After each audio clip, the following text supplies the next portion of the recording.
नाम है आनंद शुक्ला और आज हम लोग बात करेंगे कि ऐसा क्या हुआ, किस तरीके से कौन सी ऐसी बात आ गई जिसकी वजह से एक टाइम जब प्रथम विश्व युद्ध वर्ल्ड वार फर्स्ट और वर्ल्ड वार सेकंड दोनों साथ में लड़ने वाले, एक साथ में आकर जीतने वाले, एक यूएसए और दूसरा यूएसएसआर या रूस, इन दोनों में ऐसा क्या हुआ कि ये दोनों आपस में एक बहुत बड़े दुश्मन हो गए और इन्होंने ही पूरे विश्व को एक तरीके से बांट दिया।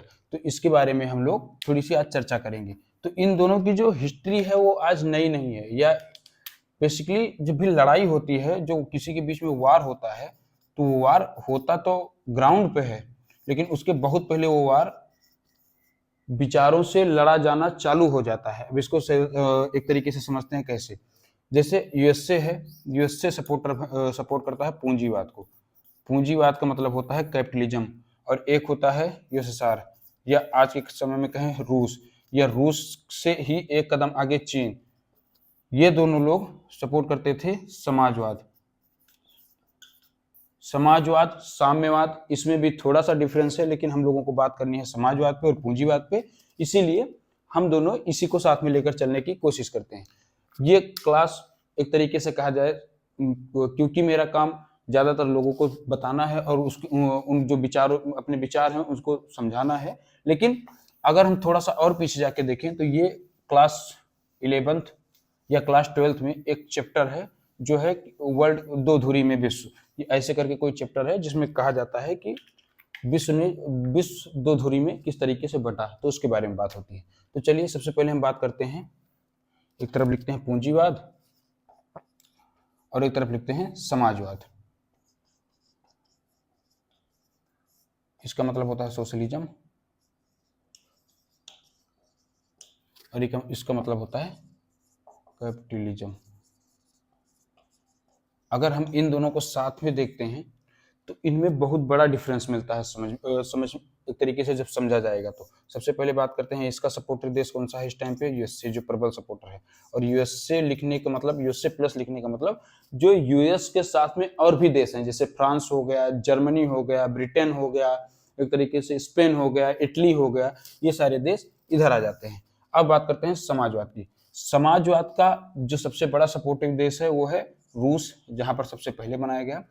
और इसमें जो अब इस टाइम पे है चीन, और भी कई देश हैं, लेकिन ये दोनों देश सबसे बड़े हैं माने जाते हैं समाजवाद के बारे में।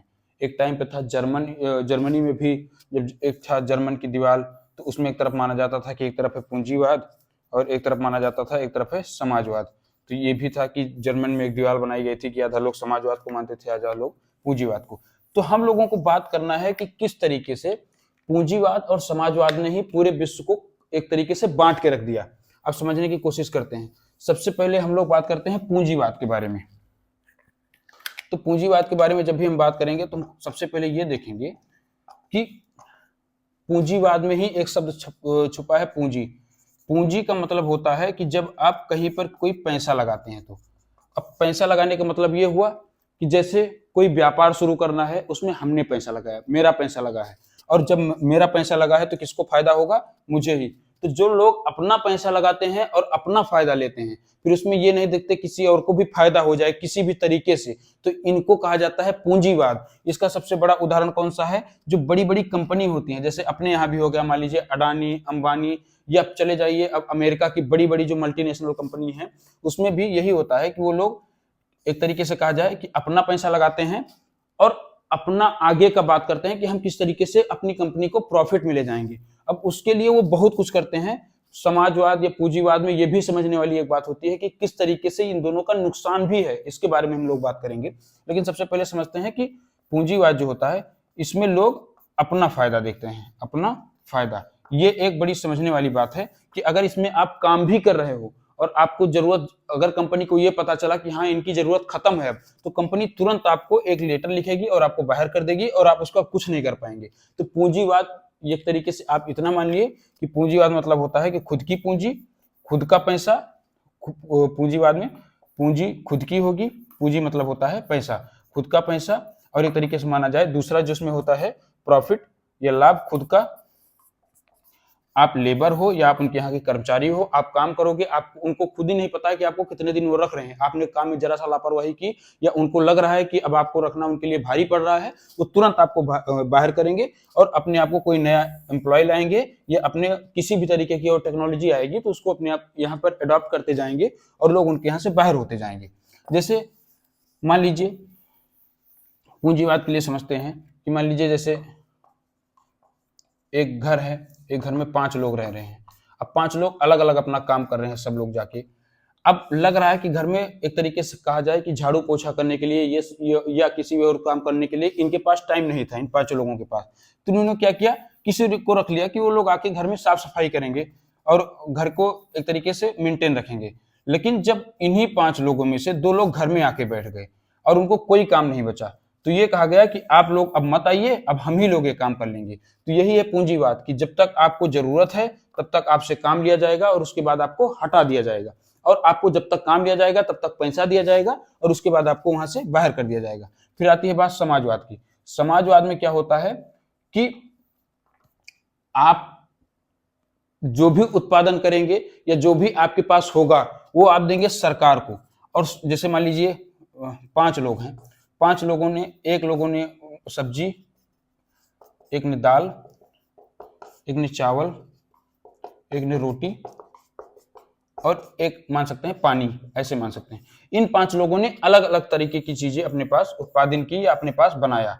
तो ये सरकार क्या इसमें कहती है, इसमें क्या नियम होता है कि ये 5 लोग जो इनके पास है उसको ये भेज देंगे सरकार के पास। सरकार के पास ये जाएगा और सरकार फिर से इन 5 चीजों को सबके पास समान रूप से एक तरीके से कहा जाए बांट देगी। जैसे मान लीजिए इनके पास सब्जी है, तो अब इनके पास दाल चावल रोटी पानी इनकी तो कमी है ना, तो इनको फिर क्या होगा, सरकार के पास जब जाएगा, जैसे मान लीजिए 5 लोग हैं, 1 2 3 4 5, इनके पास में सब्जी था, इनके पास में रोटी था, इनके पास में दाल, इनके पास में चावल और इनके पास में पानी।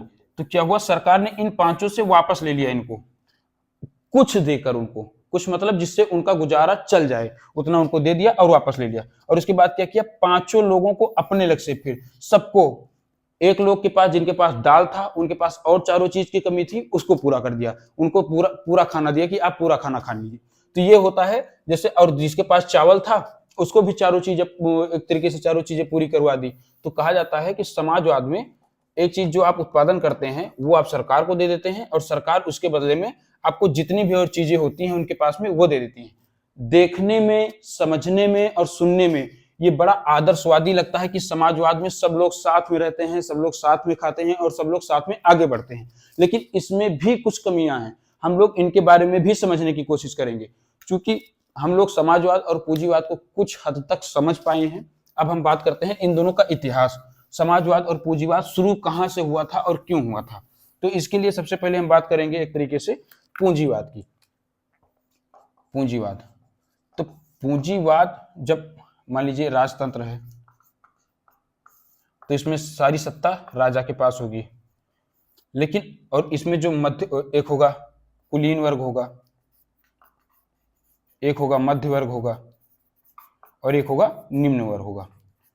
लेकिन अभी कोई क्रांति हो जाए, क्रांति होने का मतलब जैसे इस टाइम पे जब से यूट्यूब या डिजिटलाइजेशन हुआ है, जब से यूट्यूब टिकटॉक इंस्टाग्राम ये लोग आए हैं, तब से आप देख रहे होंगे जो निम्न वर्ग के लोग थे जिनके पास आय का साधन बहुत कम था, उन लोगों ने भी मेहनत की और यूट्यूब या सोशल मीडिया पर अपनी चीजें पोस्ट की और उसके बाद में वो लोग आ गए मध्य वर्ग में। मध्य वर्ग में आने का मतलब हुआ कि इनके पास इतना पैसा होगा कि ये मध्य वर्ग में आ गए। और कुलीन वर्ग जो थे या जो उच्च वर्ग थे या जो हाई क्लास लोग होते हैं, इन्होंने क्या किया, इन्होंने इस तरीके से और कोई ऐप बना दिया तो इनके पास और पैसा होता चला गया। मतलब कुलीन वर्ग जो थे वो शुरू से ही कुलीन रह गए क्योंकि इन्होंने क्या किया, बाद में एक ऐप बना दिया। अब इसमें क्या हुआ, जो मध्य वर्ग थे वो अपने काम में बिजी थे, जो निम्न वर्ग थे जिनके पास कम काम था या उनके पास आय के ज्यादा स्रोत नहीं थे, इन्होंने क्या किया, जो ये ऐप बना था सोशल मीडिया वाला, इसको अपने साथ में लिया और इसमें जैसे मान लीजिए निम्न वर्ग हैं, इन्होंने ये सोशल मीडिया यूज करना चालू किया और अपनी वीडियो पोस्ट करना चालू की। तो धीरे धीरे इनके पास पैसा आता चला गया और ये भी मध्य वर्ग में आ गए। और हो सकता है कि इन्हीं में से कुछ मध्य वर्ग के लोग निम्न वर्ग में आ गए हों बाद में काम करते करते इनकी तुलना में, क्योंकि इनके पास ज्यादा पैसा हो गया, तो ये मध्य वर्ग में आ गए, और इनके पास कम पैसा हो गया तो ये यहाँ पर आ गए, शिफ्ट हो गए। तो जो नए मध्य वर्ग का उदय हुआ था, मध्य वर्ग का, ये लोग क्या चाहते थे कि मुझे भी आदर मिले, सम्मान मिले और मैं उसके साथ आराम से जी सकूं। तो उसके बाद में क्या हुआ था, ब्रिटेन में हुई थी एक क्रांति, जो ब्रिटेन की क्रांति कही जाती है, ब्रिटेन की क्रांति। इसको कहा जाता है एक तरीके से, जब भी नाम इसका लिया जाता है तो उसे कई कहा जाता है, इंडस्ट्रियल रिवॉल्यूशन कहा जाता है, एक तरीके से कहा जाता है मशीन की क्रांति कहा जाता है, मशीनीकरण का युग कहा जाता है, या एक तरीके से जो भी नाम लिया जाता है तो इसको कहा जाता है औद्योगिक क्रांति। औद्योगिक क्रांति, औद्योगिक क्रांति का मतलब ही हुआ कि अब लोग उद्योग पर ज्यादा ध्यान देने लगेंगे। जैसे अपने यहाँ कोई चीज बड़ी हो जाए, एक तरीके से चेंज हो जाए, तो उसको कहा जाता है ये एक तरीके से क्रांति हो गई। जैसे अपने यहाँ एक क्रांति हुई थी डिजिटलाइजेशन, डिजिटल रिवॉल्यूशन। अब इसमें क्या हुआ था कि जब से अपने यहाँ कोरोना आया, कोरोना के बाद से देखा गया कि अपने यहाँ पे जब 2019 तक देखा गया, 2019 तक डिजिटलाइजेशन कम हुआ था, लेकिन 2019 के बाद से देखा गया, जब कोरोना गया 2021 से, तब देखा गया कि काफी लोग ऐसे हैं जो अब डिजिटलाइजेशन की तरफ ज्यादा बढ़ने लगे, चाहे वो कंपनी हो गई कोई एमएनसी मतलब होता है मल्टीनेशनल कंपनीज, और एक चाहे हो जाए, और उसके बाद आप दूसरा देखेंगे तो चाहे सबसे ज्यादा तो एक तरीके से रिवोल्यूशन हुआ था, सबसे बड़ा रिवोल्यूशन जो हुआ है वो हुआ है शिक्षा के क्षेत्र में। क्योंकि पहले शिक्षा थी, उसको लेने के लिए आपको जाना पड़ता था किसी तरीके के एक शहर में, जैसे मान लीजिए इलाहाबाद हो गया, या आपको मान लीजिए दिल्ली जाना पड़ा, आपको यहाँ जाना पड़ता था। फिर क्या हुआ, जब क्रांति हो गई तो डिजिटलाइजेशन हुआ। अब डिजिटलाइजेशन हुआ तो घर घर में आप नेटवर्क हो, जब सबके पास आ गया, सबके पास ऐप हो गया, सभी अपने तरीके से इसमें शिक्षा लेने लगे, और घर बैठकर ही सबको अब सारी शिक्षाएं, या दूर दराज तक जो लोग होते हैं उनको भी सारी शिक्षाएं मिल जाती हैं। तो ये हो गया। अब हम लोग बात करते हैं कि जब पूंजीवाद हुआ था तो उसके बाद में यह कहा गया कि लोग ने अपना पैसा लगाना चालू किया। अब जब अपना पैसा लोग लगाएंगे, किसी कंपनी को कोई बना रहा है, जैसे मान लीजिए मैंने किसी कंपनी को बनाया और मैंने अपना पैसा लगाया, तो जब मैं अपना पैसा लगाकर अपनी कंपनी बनाऊंगा तो मैं यही तो सोचूंगा ना कि इसका जो प्रॉफिट होगा वो मैं लूं, या मेरे पास ही उसका ज्यादातर प्रॉफिट आए। कंपनी मेरी, पैसा मेरा, कंपनी मेरी, पैसा मेरा, तो प्रॉफिट भी तो मेरा ही होना चाहिए ना। अगर वो प्रॉफिट कोई और लेगा तो ये काम करेगा ही क्यों, कोई क्यों ये काम करेगा कि उसमें अपने आप को इन्वॉल्व करे, इतना टेंशन ले, और उसके बाद में वो सारा पैसा सरकार को चला जाए या उसको फायदा हो जाए। तो इसीलिए कहा गया कि जो पूंजीवाद की शुरुआत है, जो पूंजीवाद की शुरुआत है, इसकी शुरुआत हुई थी एक तरीके से माना जाए औद्योगिक क्रांति के कारण, औद्योगिक क्रांति के कारण। तो इस अब ये समझ लेते हैं कि पूंजीवाद जो है औद्योगिक क्रांति के कारण हुआ था, और औद्योगिक क्रांति सबसे पहले कहां हुई थी, ब्रिटेन में। औद्योगिक क्रांति कहां हुई थी, ब्रिटेन में। तो आप ये कह सकते हैं कि जो औद्योगिक क्रांति की वजह से पूंजीवाद की शुरुआत हुई थी, तो पूंजीवाद की उत्पत्ति कहां से हो सकती है, ब्रिटेन से। तो ये कहा जाता है कि जो पूंजीवाद है, पूंजीवाद या कैपिटलिज्म की जो एक तरीके से कहा जाए, जो कैपिटलिज्म हुआ था वो सबसे पहले कहां पर हुआ था, ब्रिटेन में। ब्रिटेन में भी इंग्लैंड कहा जा सकता है, आयरलैंड कहा जा सकता है, वो अलग अलग तरीके की बातें हैं, लेकिन कहां से हुआ था, ब्रिटेन से।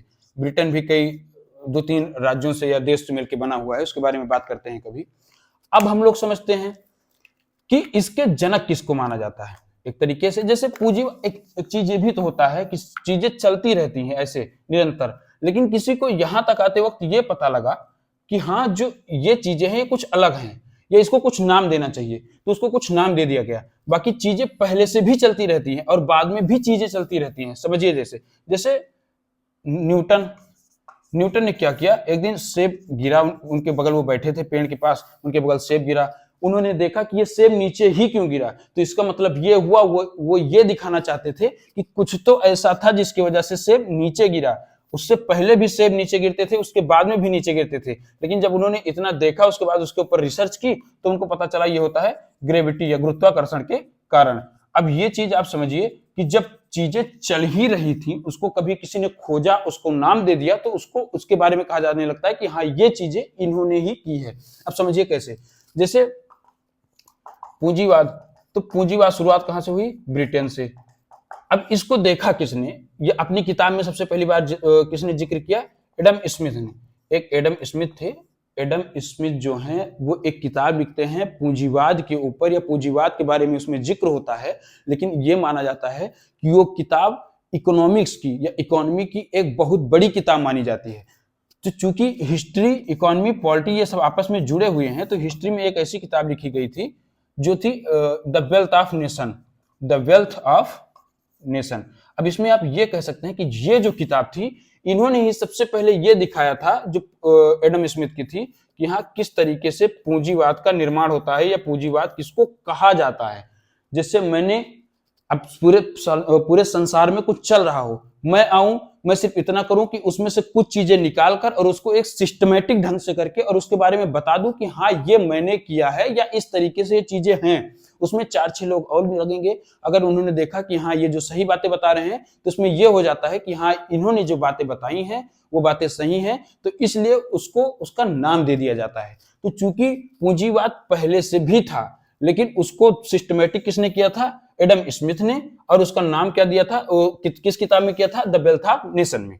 अब बात करते हैं समाजवाद की, कि समाजवाद की उत्पत्ति कहां से हुई थी और समाजवाद बना कैसे था।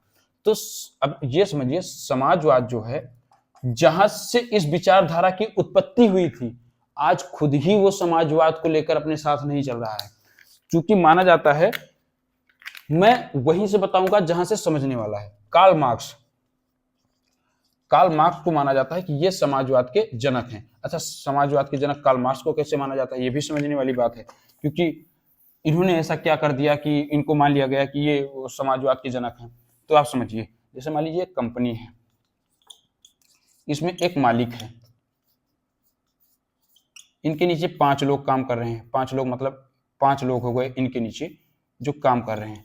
उसमें बांट दें, 1 2 3 4 5, इनको आपस में बांट दिया गया कि ये 5 लोग काम कर रहे हैं। अब इनको फिर से बांटा गया कि इनके नीचे भी 3-3 लोग काम कर रहे हैं या 5-5 लोग काम कर रहे हैं। चलिए 5-5 लोग इनके नीचे भी काम कर रहे हैं। फिर ये देखा गया कि इनके नीचे भी 5-5 लोग जब काम कर रहे हैं, तब एक आते हैं कार्ल मार्क्स। ये यहूदी थे जो आज के समय भी सबसे पावरफुल हैं, वो थे कार्ल मार्क्स। तो इन्होंने देखा कि 5 लोग इनके नीचे काम कर रहे हैं, इनके नीचे इनके लोग, और ये लोग काम कर रहे हैं, इनको पैसा मिलता है 5 रुपए। इनके नीचे 5 लोग काम कर रहे हैं, इनको पैसा मिलता है 15 रुपए। इनके नीचे काम कर रहे हैं 5 लोग, इनको पैसा मिलता है 50 रुपए। और मालिक जो सबसे कम काम कर रहा है, जो एक तरीके से माना जाए कि काम ही नहीं कर रहा है, उसको मिलते हैं 5,000 या 5 लाख, जो भी आप कह सकते हैं, ये मिलता है। तो आप समझिए, ये बैठे हैं, इनके नीचे 5 लोग बैठे हैं, उनके नीचे भी 5-5 लोग बैठे हैं। सबसे ज्यादा मेहनत कौन कर रहा है? लेबर। और सबसे ज्यादा फायदा किसको हो रहा है? मालिक को। कार्ल मार्क्स को ये चीजें बिल्कुल नहीं पसंद आई, एक पैसे का भी उन्होंने सपोर्ट नहीं किया। तो उन्होंने कहा सबसे पहले ये सिस्टम खत्म करो। अच्छा, तो ये सिस्टम, अब समझिए, पूरा समाज ही जैसे बना हो एक तरीके से, और एक तरीके से जब पूरा समाज हो कि हाँ एक ही चीज को सपोर्ट कर रहा हो। अपने यहाँ भी कई चीजें ऐसे हैं जो कई लोग सपोर्ट करते हैं, लेकिन वो चीजें सामने नहीं आती हैं, इसीलिए लोग मानते हैं कि हाँ जैसे चल रहा है वैसे चलने देते हैं। तो फिर क्या हुआ, कार्ल मार्क्स ने जब सोचा कि कोई ऐसे तो मेरे सपोर्ट में नहीं आएगा, तो उन्होंने इन्हीं लोगों को, जो सबसे नीचे वाले थे, इन्हीं लोगों को कहा तुम लोग काम ही करना बंद कर दो। काम करना बंद कर दो का मतलब हुआ इन्होंने आक्रामक नीति अपनाई। इन्होंने कहा पूरे कंपनी पे ही कब्जा कर लो, निकलो उठो, पूरे कंपनी पर कब्जा कर लो, ये कंपनी तुम्हारी है, इस पे तुम ही राज करोगे। ये किसने कहा था? कार्ल मार्क्स ने। इन्होंने क्या कहा, किसी तरीके से चाहे हमला करो, चाहे छीन लो, लेकिन ये कंपनी तुम ले लो, क्योंकि तुम सबसे ज्यादा मेहनत करते हो और सबसे ज्यादा फायदा किसको मिलता है? मालिक को। ये कहा था कार्ल मार्क्स के। और कार्ल मार्क्स थे कहां पे? फ्रांस में। आप विश्वास मानिए कि जो विचारधारा के रूप में सबसे पहली बार किसी ने समाजवाद को अपने यहां ग्रहण किया था, वो किया था फ्रांस ने। फ्रांस ने सबसे पहले पूंजीवाद को छोड़ा और समाजवाद को अपनाया। समाजवाद को अपनाया। फिर क्या हुआ, एक इसमें 2 फैक्ट हैं, अगर आप देखना चाहेंगे कभी, क्योंकि फैक्ट के हिसाब पे हम लोग कम बात करते हैं, हम लोगों को समझने की बात है, फैक्ट पे बात करने की बात नहीं है, लेकिन समझ लेते हैं। पूंजीवाद का जनक, सॉरी, समाजवाद का जनक कौन है? समाजवाद का जनक एक तरीके से माना जाए तो कार्ल मार्क्स। इसके पीछे भी हिस्ट्री है, लेकिन हम लोग वहां से शुरू कर रहे हैं जहां से समझना है। उसके बाद में कहा जाए सबसे पहले किस राज्य में आया था, यह आया था फ्रांस में। चूंकि एक राज्य बना हुआ है और वहां पर एक आ गया कोई विचारधारा आ गई, तो उसको कहा जाता है कि ये हो गया एक फ्रांस एक राज्य था और उसमें एक विचारधारा फैल गई। फिर दूसरी बात आई कि एक फिर ऐसे मान लीजिए छोटे छोटे क्षेत्र हों और इनमें सब में विचारधारा फैल गई, एक ही विचारधारा। पहले मान लीजिए एक राज्य हो फ्रांस, यहाँ पे था, अब इसमें एक विचारधारा ही समाजवाद, तो यहाँ पे सत्ता परिवर्तन किया गया और सत्ता पर किसी दूसरे को बैठाया गया, क्योंकि ये राज्य पहले से था, इसका नाम फ्रांस था, तो इन्होंने ही इस पे जो सत्ता पर कब्जा कर लिया, तो ये हुआ कि एक विचारधारा आई और यहाँ पर परिवर्तन कर दिया फ्रांस को। लेकिन अगर कई छोटे छोटे राज्य हैं और यहाँ पर एक विचारधारा आई और इन सबको आपस में बांध दिया और इन्होंने ही अपना एक देश बना लिया, तो ये कौन सा देश था, रूस। समाजवाद के रूप में जो निर्माण होने वाला पहला देश था वो रूस था, और समाजवादी विचारधारा को अपनाने वाला पहला देश कौन सा था, फ्रांस था। ये चीजें हो गई। अब समझते हैं हम लोग कि इसके बाद में क्या होता गया। क्योंकि हम लोगों को जो अपना टॉपिक है वो पढ़ना है कि किस तरीके से अमेरिका और रूस में प्रतिस्पर्धा आगे बढ़ने लगी, नहीं तो इसमें और बड़े बड़े टॉपिक हैं जिसको समझने में काफी टाइम लगेगा। अब हम लोग समझते हैं कि पूंजीवाद, समाजवाद। समाजवाद चल रहा था यूएसएसआर में, सोवियत संघ में या रूस में। पूंजीवाद चल रहा था यूएसए प्लस या ब्रिटेन, सबसे पहले यहां से आया था। फिर हुआ world war second. World war second का मतलब होता है द्वितीय विश्व युद्ध। द्वितीय विश्व युद्ध। अब जब द्वितीय विश्व युद्ध लड़ा गया तो उसके बाद इसमें ये देखा गया कि ये दोनों लोग एक साथ में आके लड़े, जब अमेरिका भी लड़ा और रूस भी लड़ा। उसके बाद देखा गया जब इसमें यूएसए की और रसिया की, ब्रिटेन की, इनकी आपस में जब जीत हो गई, धुरी राष्ट्र थे और मित्र देश जो थे उनमें आपस में जो हुआ, तो देखा गया कि मित्र राष्ट्रों की आपस में जीत हो गई, फ्रेंडली कंट्रीज जो थी। तो अब जब यहां तक बात आ गई तो फिर से देखा गया कि अमेरिका ने जीत तो हासिल कर ली थी, अमेरिका को जीत तो मिल गई थी, लेकिन वो रूस से बहुत खुश नहीं था। फिर रूस को ही ये बात समझ में आई, दोनों लोग ये बात समझ गए, तो इन दोनों देशों के बीच में चालू हुई लड़ाई। लड़ाई होते होते ये लड़ाई चालू हुई 1945 से और आके खत्म हुई 1991 पर, जब यूएसएसआर का विघटन हो गया। और तब तक समाजवादी के पास समाजवाद था, समाजवाद किसके पास था, यूएसएसआर के पास, और जो पूंजीवादी विचारधारा थी ये कहां थी, यूएसए के पास। यहां तक बात एकदम क्लियर कट है कि इतना कुछ हुआ था। अब हम लोग समझते हैं 1991 में जब रूस का विघटन हो गया तो पूरे विश्व में एक ही विचारधारा बची जो थी पूंजीवाद। लेकिन यूएसए ने या यूएस ने ही एक राष्ट्र को ऐसा सपोर्ट कर दिया, यूएस के विदेश मंत्री थे उस टाइम पे हेनरी किसिंजर, वहां पर विदेश मंत्री नहीं होते, वहां पर होते हैं फॉरेन सेक्रेटरी। तो उन्होंने क्या किया, उन्होंने एक ऐसे देश को सपोर्ट कर दिया जो आगे चल के और बड़ी समस्या बन गया, चीन। चीन में 1949 के लगभग क्रांति हुई, चाइनीज क्रांति। और उसके बाद में क्या हुआ कि जो यहाँ पे राज्य थे इन्होंने भी रूस वाली ही विचारधारा को अपना लिया। रूस वाली विचारधारा कौन सी थी, समाजवाद, समाजवादी विचारधारा को इन्होंने अपना लिया। और फिर से देखा गया कि जब समाजवादी विचारधारा चाइना में भी आ गई तो चाइना दूसरी सबसे बड़ी इकोनॉमी बन गया वर्ल्ड का, वो second largest economy of the world. तब ये देखा गया कि रूस के लिए, दूसरी अमेरिका के लिए सबसे बड़ी चिंता वाली बात चाइना हो गई, जो अभी भी है। लेकिन समाजवाद के रूप में सबसे पहले माना जाता है रूस को, इसीलिए आज भी रूस को ही आगे रखा जाता है। और वैसे माना जाए तो पैसे के मामले में इस टाइम चाइना रूस से बहुत आगे है। चाइना जो है वो रूस इनके सामने कुछ नहीं है, चाइना बहुत आगे है। लेकिन रूस समाजवादी विचारधारा के रूप में सबसे पहले माना जाता है रूस को। अब यहां तक बात हो गई, थोड़ा सा और आगे चलते हैं। अब इसमें हम लोग वो बात नहीं करेंगे कि धुरी राष्ट्र कैसे एक तरीके से, या जो दो पार्ट में बढ़ गया था पूरा विश्व। हम लोग बात करते हैं समाजवाद में क्या क्या कमियां थी, या पूंजीवाद की कमियां। पूंजीवाद की अच्छाई और कमियां दोनों देख लेते हैं। एक तरफ कहते हैं पूंजीवाद और एक तरफ कहते हैं समाजवाद। अब इसमें देखते हैं अच्छाई, इसमें देखते हैं कमी। इसमें देखते हैं अच्छाई और इसमें देखते हैं कमी। अच्छाई क्या क्या थी इसमें पूंजीवाद में, क्योंकि आप समझिए, जैसे मान लीजिए मैंने आपसे कहा कि आप पैसा लगाओ और पैसा कमाओ, ये अच्छाई बात हो गई कि जो इंसान की प्रवृत्ति होती है, इंसानी या इंसान जो होता है उसकी मूल प्रवृत्ति होती है दूसरों से आगे निकलना। ये इंसान की प्रवृत्ति होती है दूसरों से आगे निकलना। तो पूंजीवाद की सबसे अच्छाई बात क्या होती है कि इसमें पैसा लगाओ, रिस्क लो, पैसा लगाओ और फायदा लो। ये एक बात ये हो गई। दूसरी, इंसान की जो मूल धारणा है या जो मूल सोच है उसके साथ में चलता है ये कि दूसरों से आगे निकलो, ये हो गया। तीसरी बात भी इसमें देखते हैं कि ये कहा जाता है कि ये लोग डिमांड और सप्लाई के अनुसार कंपनी बनाते हैं और उसको चलाते रहते हैं, ये भी बात इसमें आ जाती है। पूंजीवाद जो है वो एक तरीके से माना जाए कि कोई कंपनी बनाई गई। अच्छा, एक बात ये भी देख लेंगे थोड़ा सा, जैसे मान लीजिए कंपनी है, एक कंपनी, उन्होंने अपना ग्रोथ किया, दूसरी कंपनी ने भी देखा और उन्होंने भी ग्रोथ किया। फिर देखा जाएगा कि इन्होंने, ये कंपनी ए, कंपनी फर्स्ट और कंपनी सेकंड, ये मान लेते हैं। जब देखा गया कि ये दोनों लोग ग्रोथ कर रहे हैं, दोनों लोग आगे बढ़ रहे हैं, तो फिर ये कंपनियां आपस में ही दाम कम करने लगती हैं और चीजें आसान करने लगती हैं, जिसका फायदा किसको मिलता है? ग्राहक को।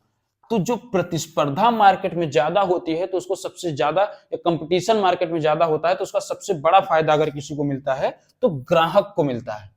जैसे नेट, इंटरनेट, भारत में एक टाइम पे 98, 99, 100 रुपए में 1 GB 2G इंटरनेट मिलता था और आज के जमाने में 198, 249, 349, 400 में पर डे 5G मिल रहा है। तो ये चीजें बदली हैं तब से। अब इसमें देखते हैं थोड़ा बहुत कमियां भी हैं, क्योंकि कमियां भी बहुत हैं और अच्छाइयां भी बहुत हैं, इसलिए हम थोड़ा सा और आगे बढ़ते हैं। तो इसमें कमी क्या क्या है? समाज, पूंजीवाद की सबसे बड़ी कमी यह है कि इसमें जो छोटे लोग हैं वो ग्रो नहीं कर पाते हैं, छोटे लोग रुक जाते हैं। जैसे मान लीजिए किसी ने कोई विचार बनाया कि मुझे ये बिजनेस शुरू करना है, तो उसमें बड़ी बड़ी कंपनी पहले से बैठी होती हैं और उसको वो हड़पने का पूरा विचार बना के रखती हैं कि हम इसको हड़प लेंगे या आगे नहीं बढ़ने देंगे। दूसरी बात क्या होता है, पूंजीवाद जब बनाया जाता है तो जो उसमें बैठे ऊंचे लोग होते हैं या बड़े लोग जो होते हैं, जो बड़े बड़े कंपनी के मालिक होते हैं, डायरेक्ट इनडायरेक्ट वही सरकार को चलाते हैं। और जो डायरेक्ट इनडायरेक्ट पूंजीवाद में बैठे बड़े लोग ही सरकार चलाएंगे, तो एक तरीके से माना जाए कि जो कहा जाता है कि लोकतंत्र है, लोकतंत्र तो एक तरीके से खत्म माना जाएगा ना फिर। जैसे मान लीजिए एक कंपनी है, एक देश है, मान लीजिए कोई भी देश ए हो गया, और इसमें से 100 लोग हैं जो पूंजीवादी, जो पूंजीपति हैं। पूंजीपति का मतलब होता है जो बड़े बड़े बिलियनियर्स हैं, जिनके पास ज्यादा पैसा है। अब इन्होंने क्या किया, इन्होंने कंपनी अपने हिसाब से चलानी चालू की, इनको प्रॉफिट होने लगा। अब प्रॉफिट हुआ तो इन्होंने पार्टी कोई है जिसके कोई पीएम के उम्मीदवार हैं, उनको इन्होंने पैसे से सपोर्ट कर दिया। अब जब इनके पास पैसा आ गया तो ये चुनाव लड़ गए और चुनाव जीत गए। अब जब ये चुनाव जीत जाएंगे तो ये जो अपनी नीति बनाएंगे या जो अपने कार्य करेंगे वो इन्हीं के अनुसार तो करेंगे, क्योंकि इन्हीं ने तो पैसा दिया था उसके लिए। तो ये भी एक बड़ी समस्या की बात है, किसमें? पूंजीवाद की कमी में। ये भी समझने वाली बात है। और कुछ चीजें हैं जो समझने वाली बात है कि पूंजीवाद में और क्या क्या कमियां हैं। अगर हम ऐसे तो बहुत कुछ चीजों पर बात कर सकते हैं, लेकिन जैसे मान लीजिए अगर हम एक तरीके से कहा जाए कि हम कुछ भी करने जाएंगे, कहीं पर भी कुछ शुरुआत करते हैं, तो हम ये देखते हैं कि हमारे पास कोई विचार हो। और नियम इतना हार्ड होता जा रहा है कि विचार बनाओ, उसको चालू करो, और कोई दूसरा जो उसी में से हो या बड़े लोग हों, वो आपके विचार को किसी न किसी तरीके से हड़प लेंगे। और हड़प के, एक तो होता है कि पूरे बिजनेस को आपने मर्ज कर लिया, बिजनेस को मर्ज कर लिया। एक होता है आपका विचार आया ही और उसके बाद मर्ज कर लिया गया। एक और चीज हो गया, जिसके पास पैसा ज्यादा होता है वही कानून भी चला लेते हैं, कानून भी बना लेते हैं। तो एक तरीके से कानून का मतलब यहाँ पर जज से है, जज या न्यायालय से है। उनके पास बड़े वकील होंगे, बड़े पैसे वाले होंगे, बड़े पढ़े लिखे लोग होंगे। तो उनके पास ये भी है कि वो छोटे लोगों से हर मामले में जीतने का भी विचार रखते हैं या जीत भी जाते हैं। अब हम लोग आते हैं एक तरीके से माना जाए समाजवाद की अच्छाई पे। समाजवाद, अब हम थोड़ा सा ये भी देख लेते हैं कि समाजवाद में अच्छाई क्या क्या है। तो समझिए, जो समाजवाद होता है, जैसे मान लीजिए कोई गरीब है, जिसको जिसको मूलभूत जरूरत जो है, जैसे मान लीजिए रोटी, कपड़ा, मकान, ये है, अगर ये इसको भी नहीं पूरा कर पा रहा है तो कोई कैसे कैसे अरबपति बनेगा, ये कोई कैसे पैसा कमाएगा। जो लड़का पैदा होते ही कुपोषण का शिकार हो जाएगा वो आगे कैसे बढ़ेगा। तो जो मूलभूत जरूरत है उसको पूरा करने का जो काम करता है वो कौन करता है, समाजवाद। समाजवाद क्या कहता है कि आप बड़े हो, मैं आपको रोटी, कपड़ा, मकान, लाइट, ट्रांसपोर्ट ये सब थोड़ा थोड़ा करके देता रहूंगा, थोड़ा पैसे लूंगा देता रहूंगा। जिस चीज के लिए पूंजीवादी 1,000 10,000 रुपए चार्ज करते हैं वो मैं आपको 10 रुपए और 100 रुपए में देता रहूंगा। तो ये एक समाजवाद की सबसे बड़ी अच्छाई हो गई कि इसमें क्या होता है, जो मूलभूत जरूरत होती है, मूलभूत जरूरत, इसकी पूर्ति सरकार करती रहती है। और इसमें कमी क्या क्या है, चूंकि वही मानव की जो मूल प्रवृत्ति है, जिस मानव का जो मूल नेचर है वो दूसरों से आगे बढ़ना, दूसरों से आगे बढ़ना। अब आप समझिए, एक समय के लिए तक तो ये ठीक रहता है कि आपके पास कुछ खाने को नहीं है, आपको खाने को मिल गया, आपने वो काम करना चालू किया और आपको थोड़ा बहुत बिजनेस हो गया और आपने फायदा कमा लिया। लेकिन जब आदमी खाने की जरूरतें पूरी कर लेता है तो उसके अंदर आता है ये कि अब वो कमाएगा ज्यादा पैसा, तो दूसरों से आगे बढ़ने की जो उनकी लालसा होती है वो समाजवाद दबा देता है। जैसे मान लीजिए 5 लोग हो, पांचों ने 10-10 रुपए कमाना चालू किया, तो एक टाइम ऐसा आएगा कि इनके बीच में कोई कंपटीशन ही नहीं बचेगा। लेकिन अगर 5 लोग हैं, किसी ने 50 कमाया, किसी ने 40 कमाया, किसी ने 30 कमाया, किसी ने 100 कमाया, तो ये देखा जाएगा कि इनके बीच में आपस में हमेशा कंपटीशन बना हुआ है। तो समाजवाद इन चीजों को भी नहीं देख पाता है और वो क्या करता है, कंपटीशन जो इन लोगों के बीच में चलता रहता है उसको भी एक तरीके से खत्म कर देता है, क्योंकि वो कहता है कि आप एक्स्ट्रा कुछ नहीं कमा सकते हैं। तो ये काम कौन करता है, समाजवाद, जो इनकी सबसे बड़ी बुराई है। तो अच्छाई कौन सी है इसमें, अच्छाई ये है कि मूलभूत जरूरत जो है वो पूरा कर देता है, और कमी सबसे बड़ी क्या है कि ये जो है दूसरों से जो आगे बढ़ने की एक होड़ होती है या प्रतिस्पर्धा होती है जिसमें आप आगे बढ़ सकते हो, उसको ये रोक देता है।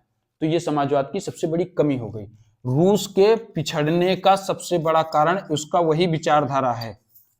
अगर रूस पूरी तरीके से समाजवाद पर निर्भर ना होता, चाइना के तरीके से कुछ प्राइवेट चीजें भी अपने साथ चलाने की कोशिश करता, तो वो आज बहुत आगे होता। लेकिन उन्होंने जो भी लिया सरकार से लिया। और एक बात और भी होती है, अगर सब चीजों पर समाजवादी विचारधारा ला दी जाएगी तो ये सरकार के जिम्मे हो जाएगी, और सरकार के जिम्मे अगर सारी चीजें हो गई तो इसमें आप देखेंगे कि ऑफिस में जाना पड़ेगा। तो इसमें जो लाल फीता शाही एक चीज होती है, लाल फीता शाही का मतलब होता है जो फाइल बनाई जाती है, जो ऑफिस में फाइल रखी जाती है, उसको क्या कहते हैं, लाल फीता शाही। तो लाल फीता शाही को भी वो भी हावी हो जाता है। आप देखेंगे कि अगर किसी ऑफिसर को ये पता हो जाए कि बिना मेरे ये काम नहीं होगा, तो वो एक्स्ट्रा अपने तरीके से कहा जाए कि बहुत ज्यादा दूसरे तरीके से बिहेव करने लगता है। तो ये कहा जाता है कि लाल फीता शाही भी इस मामले में हावी हो जाएगी। ये चीजें थी जिस पे हमको बात करना था थोड़ा सा।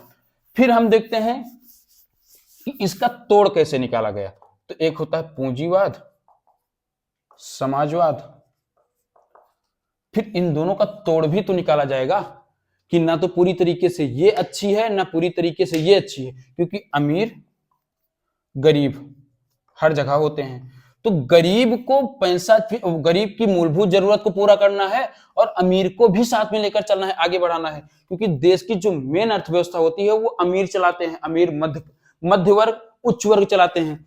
तो क्या होता है, अब कई देश ऐसे हैं जिसमें से भारत सबसे आगे है, मिश्रित अर्थव्यवस्था।